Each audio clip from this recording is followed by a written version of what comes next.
Iron distance racing. So triathlon. How about we'll start there? Triathlon. Triathlon, swim, bike, run, right? Okay. Inside the triathlon family, there's 4 distances. Short, medium, long, and really long. The really long one, that's called an Ironman. Okay? So an Ironman consists of a 2.4 mile swim. So if you get in a pool, that's 4,000 meters. Then you get on a bike, and you bike 112 miles. Okay? After you bike 112 miles, you get off your bike and you run a full marathon, which is 26.2 miles. So that's a total of 140 total miles. I don't know how many times that is across the floor, but it's a lot. I hold 2 world records. One for the most half Ironmans in a year, so to divide all those distances in 2. And then I also hold the world record for the most consecutive, the most Ironmans in a single year. So I did 30 full Ironmans through 11 countries in 1 year. That set a world record. The public, the doctors, sports analysts told me that 30 Ironmans over the course of a year was impossible. That I wouldn't be able to do it. Now, when you're trying to break an endurance record like that, it's not necessarily about speed. But what shocked them is I won 2 events and I placed second in 5 of them. So not only was I enduring, but I did it at a high level. I set the goal to do 30 Ironmans in 1 year, and I got laughed at because it was such a big goal. But it wasn't big enough for me. I finished those 30, and I looked back at it and I thought it was easy. And then I thought to myself, what's the hardest thing I can think of to do? And it was 50 Ironmans in 50 consecutive days, 1 in every state. So you're going to do high-intensity cardio for 14 hours a day. You're going to get in a vehicle and drive for 4 hours. Try to sleep and get up again and do it the next day in another state. You're going to try to eat 8,500 calories a day.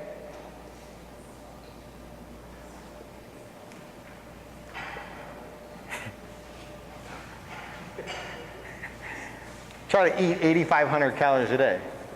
That in itself is hard to do. Let me tell you a story. I was in Arizona during the 30 Ironmans, and we had just come from Las Vegas. We're driving through the night. We're in a motorhome. We hit a deer, and completely freaks me out. And so I don't get any sleep that night. I'm on my 6th consecutive Ironman. And to start the 50 Ironmans, we started in Hawaii. And when you start in Hawaii, you lose time zone to the mainland. So I did a 14-hour Ironman, got on an airplane and slept for 4 hours, did a second Ironman in Alaska, got on an airplane and slept for 3 hours, and did a third Ironman. And so I did 3 consecutive Ironmans in 3 days in 3 states on 7.5 hours of sleep. On day 4, looking back at the documentary that we did on this, I was already talking about tunnel vision and falling asleep on the bike. On day 18, I did fall asleep on the bike and I crashed.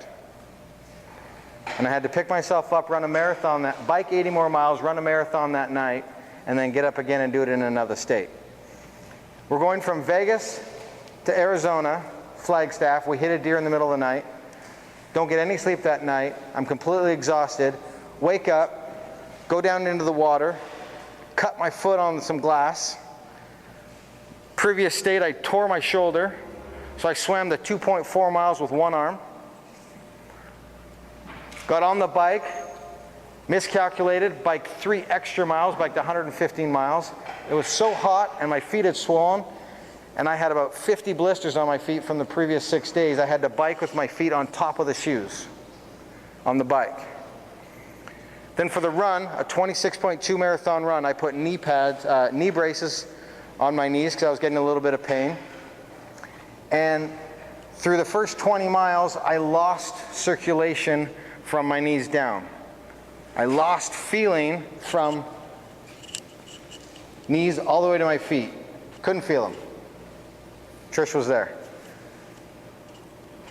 At the end of that day, there wasn't one person in the area that said I was going to finish 37 more Ironmans. The knee braces had cut off all circulation, that my legs had swollen up, and it was as if someone had inserted softballs into my shins. It was that hard. I physically couldn't pick my legs up and step onto a curb. I had developed a crippling case of what's called pitting empedema. What happened was that lack of blood flow from my knees stopped pushing blood and oxygen to my organs and my brain. And so my body started to completely shut down. At that moment I was walking and I couldn't even pick up my feet. I had to drag them to finish the last 0.2 miles. I had to physically have somebody help me turn the corner to finish and walk through the parking lot to finish the 0.2. I had every reason to quit. I had every reason to quit. Nobody's paying me to do this. Not one person. I don't have big contracts. But I told my kids, I've got 5 kids, 4 daughters and a son. I told my kids it was something I was going to do, and we were raising money for childhood obesity. There's no paycheck for me at the end of the day, and I had every reason to quit. Rewind back to 2012, during the 30 Ironmans and the world record. It was in Texas, super hot, and my body was just getting used to doing consecutive Ironmans.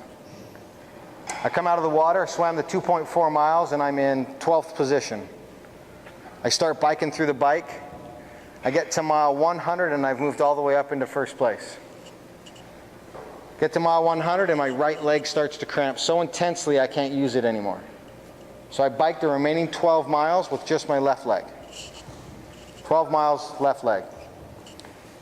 Still winning the race after biking those 12 miles. I decided to try to run the marathon. To make a long story short, I got to about mile 17 before I lost the lead. And that cramping that was present, the cramping that was present in my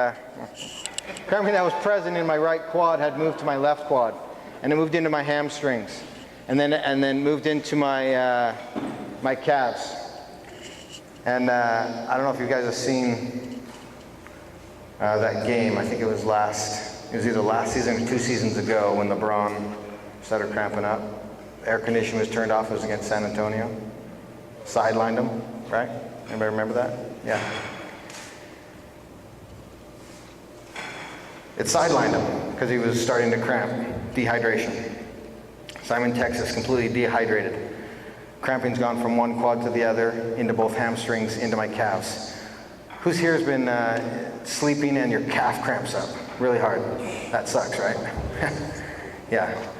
Now have every single muscle in your body do that calf cramp at the exact same time. Overwhelms you. I collapsed on the ground and wasn't able to move. At that moment, I had felt as if I'd failed. My friend comes up to me, hands me his cell phone, he says, "James, it's your wife." I said, "I don't want to talk to my wife." Comes back about 5 minutes later, it was my daughter Lucy. And Lucy at the time was 10 years old. And Lucy says, "Dad, it's a world record. And you told me you were going to do 30 Ironmans. Can you walk? Can you get up and walk the 9 miles and finish today's race?" And I said, "Lucy, I can't." And it killed me to say the words "I can't" to my daughter. She paused and she asked me another question. She goes, "Dad, you told me it was a world record. You said you would do 30 Ironmans. Can you crawl? Can you crawl the 9 miles and finish the race? And I said, Lucy, I can't. Again, it killed me to say those words to my daughter, I can't. I had ultimately felt at this moment that I had completely failed, not just because I wasn't finishing the race, but because I wasn't accomplishing what I told my daughter I was going to do. There was a pause on the phone, and Lucy follows it up with this. Dad, can you cartwheel? Can you cartwheel the last 9 miles and finish the race? I said, Lucy, yes, I can. I pulled the IVs out of my arm. I had somebody put my shoes and socks back on, and I got up and I started to walk. And it was a choice that I made from that moment on that I was never going to allow my body to dictate what my mind wanted it to do. It's a choice. And from that race on, I got stronger. Like I said, won the 2 events and placed second in 5 others and smashed the previous world record. I'm telling you right here and now, you guys have an absolute choice to whatever level you guys want to succeed at. Whatever level. I was told that 30 Ironmans in a year was laughable, ridiculous. I was going to put myself into a grave. So what do you think they said when I said I was going to do 50 in 50 days in 50 states? Not one person believed I could do it, except for this guy. So you're the only guy that matters to you. If you believe you can do it, you'll do it. If you believe you'll do it, you'll do it. It's what's in between your ears. It's the mind. The film crew that was out there stopped talking to me at race 40 because I'd gone somewhere else. I bike with a pair of fluorescent yellow sunglasses. And when I put those sunglasses on, I'm no longer James. I'm no longer a father of 5. I'm no longer a dad. I'm no longer a nice guy. When I put on those glasses, I'm a bad, bad man. I know standing up here, I'm a skinny white kid. And you guys could all destroy me on a basketball court. But when I put my glasses on, and I'm riding my bike, and I'm running that marathon, and I'm trying to accomplish the goals that I set out to do, nothing stops me. Because it's a choice that I made prior to starting. Who here has a goal to be in the NBA? A lot of guys, most of the room. Yep. Who here thinks that they can make it there? Yeah, it's good. Everybody should have put up their hand. Every guy that put up their hand the first time should have put their hand up the second time, and only half of you did. That's a telling statistic right there. Your goal is to make the NBA. I want you to stop thinking about the NBA. Your focus needs to be on this minute, this moment, right now. Have that goal of being in the NBA. Now you've set that goal and it's over. The reason I was able to accomplish the seemingly impossible and make it look easy was because all I focused on was that 1 minute. My finish line for the 50 Ironmans was July 25th. I started on June 6th, it was July 25th. There's one thing in this world that doesn't care about you. It doesn't care what you do, and it's time. Time is never going to wait for you. Time's going to continue to tick, whether you're present or whether you're not. So you have a choice to start and put yourself in the game. And participate every single minute. Because I promise you, if you're not taking advantage of that minute, your competitor is. And that's the guy that's going to make the NBA. Guys, you're all rock stars. You're all going to make it if you put your mind to it and if you choose and make the choice to do that. Tonight's going to be a lot of fun, and I'm grateful to be here. Give yourselves a huge round of applause.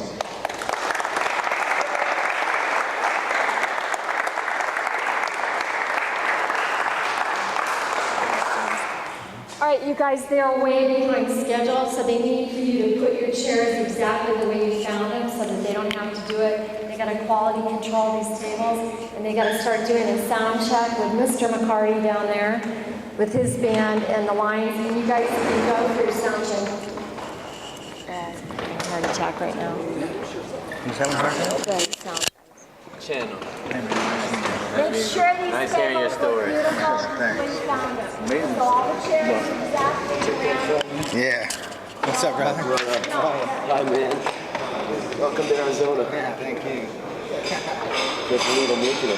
Excellence in every single second, including how you push the chairs and how they look like